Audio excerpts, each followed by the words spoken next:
Hello friends, आज हम बात करेंगे एक बड़े स्पेशलाइज्ड प्रोडक्ट की और स्टॉक की। ये पूछा है मेरे से मिस्टर नोकिया ने, और इसके बाद जो दूसरी बात होगी वो होगी एक बहुत सुपर बाई की, दैट इज़ एक बड़ा अट्रैक्टिव शेयर है, उसकी बाई भी करेंगे। तो आप जरा मेरे साथ में रहिए। तो मिस्टर नोकिया, मैं आपको पहले बता दूं, आपने जो ये स्टॉक की बात करी है, ये स्टॉक है एक्चुअली लिंडे इंडिया। और ये जो लिंडे इंडिया स्टॉक है, ये जो है गैसेस में डील करता है, मेडिकल गैसेस में, इलेक्ट्रॉनिक गैसेस में, इंडस्ट्रियल गैसेस के अंदर लिक्विफाइड गैसेस हैं, और जो हॉस्पिटल वगैरह में जो सिलेंडर ऑक्सीजन के सप्लाई होते हैं, शायद वो भी उसके अंदर भी डील करता है। तो बेसिकली जहाँ तक कंपनी का सवाल है, ये एक जो है इंडियन सब्सिडरी है, जो फॉरेन कंपनी है उसकी जो है इंडियन सब्सिडरी है। तो सबसे पहले तो मैं आपको बात कर दूं कि ये जो कंपनी है, ये बार बार जो है ना डी लिस्टिंग की ऑफर जो है दे रही है, लेकिन वो मैच्योर नहीं हो रही है। ये 3 बारी इसकी डी लिस्टिंग ऑफर जो है ऑलरेडी फेल हो चुकी है। तो ध्यान रहे कि इसके अंदर आपको जो है लंबा निवेश जो है किसी कीमत पे नहीं करना है। अब इसके हम जो है ईयरली देख लेते हैं कि ये ईयरली जो की फाइनेंशियल्स थे इसके ये कैसे हैं। तो ये दिसंबर 18 का 18 और दिसंबर 19 और दिसंबर 18 का है यहाँ पर। तो यहाँ पर ये देख लीजिए कि जो इसका ईपीएस है वो 18 में 3 से बढ़ के 85 हुआ है, बुक वैल्यू 171 से लेके 255 हुई है, नेट प्रॉफिट 2.26 करोड़ से बढ़ के ये 85.87 करोड़ है, 85.87 करोड़, जो परसेंटेज वाइज 1.17 से बढ़ के अब ये जो है 41.27% हो गया। तो इसका मतलब ये है कि इसकी जो परफॉर्मेंस रही है as far as the profit is concerned, वो एकदम एक्स्ट्रा ऑर्डिनरी रही है। इसीलिए ये जो कंपनी है ये बार बार जो है ना डी लिस्टिंग के लिए बोल रही है। उसको लगता है कि शायद इसकी जो प्राइस है वो बहुत कम है, जो मार्केट प्राइस है। और जो इसका जो रिटर्न ऑन कैपिटल एम्प्लॉयड है, देखिए कितना सुपरबली है, it is gone almost by about 30%, और डेट फ्री कंपनी है। एट द सेम टाइम जो इसकी प्राइस टू बुक वैल्यू है वो भी कितनी शानदार हो गई है, बताइए 3.8 से घटकर अभी 2.60 आ गई है। तो अब सवाल ये है कि मतलब जिसकी जो बुक वैल्यू है ना, बेसिकली जो है ये इंक्रीज हुई है, इसीलिए ये जो प्राइस टू बुक वैल्यू है ना ये कम हो गई है, और ये बहुत ज़बरदस्त पॉजिटिव साइन है। अब ये देख लेते हैं कि जून और सितंबर, जून 20 और सितंबर 20 के अंदर जो सेल है वो इसकी 248 से बढ़ के 370 करोड़ हो गई है। लेकिन ईयरली बेसिस के ऊपर अगर देखें तो लास्ट ईयर की फिगर से ये कम हो गया है। नेट प्रॉफिट में हमने ऑलरेडी देखा है कि इसने क्वांटम जंप लिया है। ईपीएस जो है इसका बहुत ज़्यादा बड़ा नहीं है, और इक्विटी भी जो 85 करोड़ के आसपास है ना, ये जो है ऑलमोस्ट ये स्टेबल है। तो अगर मेरे को इसको सब चीज़ को समराइज करना हो तो मैं पहले तो बोलूँगा कि ये डी लिस्टिंग कैंडिडेट है। इसके अंदर आपको बहुत जो है ख्याल रखना पड़ेगा अपनी इन्वेस्टमेंट का, और अगर आपने इसमें इन्वेस्टमेंट नहीं करी है तो इन्वेस्टमेंट करिए भी मत, क्योंकि इसके अंदर कुछ बहुत ज़्यादा फायदा होने की गुंजाइश नहीं है। तो फ्रेंड्स, मैं बता दूं आपको, मैंने 3 चीज़ों की बात करी है, डी लिस्टिंग की बात करी है, इनकी ईयरली की फाइनेंशियल रेशियोज की बात करी है, और ये जो क्वार्टरली जो रिजल्ट्स अभी जो गए हैं उनकी मैंने बात करी है।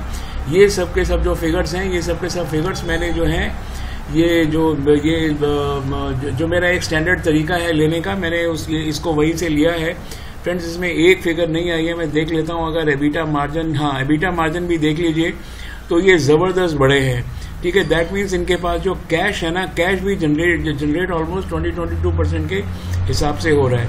तो फ्रेंड्स, मैं कह रहा था कि ये जो मैंने फिगर्स जितनी मैंने ली हैं यहाँ पर बताई हैं आपको, ये मैंने जो फिगर्स हैं ये इकोनॉमिक टाइम्स से कुछ फिगर्स अवेलेबल होती हैं, कुछ ये फिगर्स रेडिफ मेल, ये भी वैसे फिगर्स तो moneycontrol.com की हैं, ये फिगर्स भी moneycontrol.com की हैं, ये फिगर्स भी जो मैंने ली हैं सब बुक वैल्यू वगैरह जो मैंने बताया है ये सब moneycontrol.com की है। आइए अब देख लेते हैं कि जो लिंडे जो है ना इसका खुद का हाल कैसा है। तो फ्रेंड्स, अगर आप खुद का हाल देखेंगे तो ये जो फिगर है ये देखिए, यहाँ पर ये जो लोएस्ट दे रहा है 20 मार्च को जो इसकी कीमत थी वो 408 रुपये थी, और आज इसकी जो कीमत है ना 6 महीने के अंदर ये जो स्टॉक है ना ये ऑलमोस्ट डबल हो गया है। तो अब सवाल है कि मतलब जो स्टॉक है ना वो तो अप ट्रेंड के अंदर है, लेकिन अब सवाल ये है कि जो स्टॉक है ये अप ट्रेंड के अंदर है, और ये मैंने देखिए ट्रेंड लाइन लगाई है। लोग पूछते हैं ट्रेंड लाइन कैसे लगानी है, तो मैंने ये देखिए मिनिमम 2 को जो है ज्वाइन किया है और नीचे इसको खींचा है मैंने। और अगर इसका ये देखें ये बिल्कुल फ्लैट है, और ये भी फ्लैट है। तो मैं ये तो नहीं कह सकता कि ये ऊपर जाएगा या नीचे जाएगा, क्योंकि यहाँ जो इसकी जो मूविंग एवरेजेस है ना, ये जो मूविंग एवरेजेस भी जो है यहाँ टर्न हो गई है, लेकिन नीचे वाली अभी सॉलिड है। तो क्वाइट पॉसिबल आज ये नीचे है, लेकिन कल ये ऊपर जा सकता है। अब सवाल आता है कि इसको होल्ड करना है या नहीं करना है। तो अगर आपको जो है for a very short term if you want to play, तो आप ज़रूर इसको होल्ड कर लीजिए। लेकिन at the same time I must tell you that, क्योंकि ये अपने ऑल टाइम हाई जो था इसका, ये ऑल टाइम हाई करीब 850 के करीब था, अभी ये 887 के ऊपर है।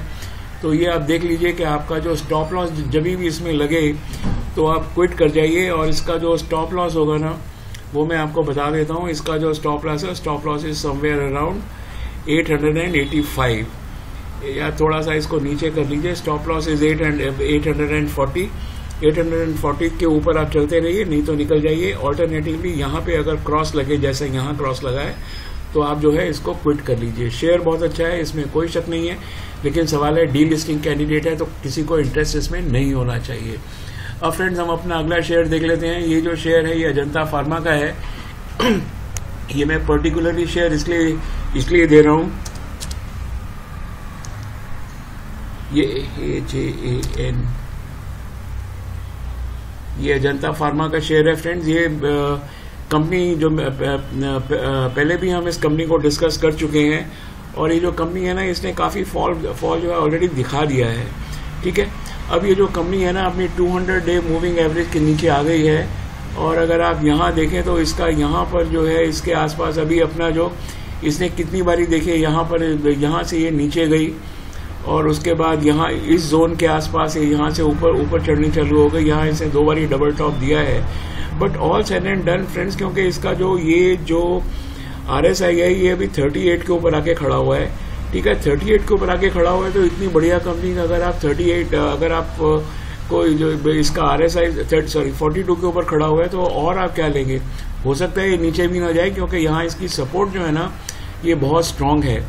तो मैं तो यही बोलता हूँ कि इसका जो अगला टारगेट है, बेसिकली अगला टारगेट जो है ना, मतलब सबसे पहली बात, जो इसका जो अगला टारगेट है ना, वो मेरे को ऐसा लगता है करीब आप ये देखिए, ये करीब 1600 के आसपास इसका जो टारगेट है।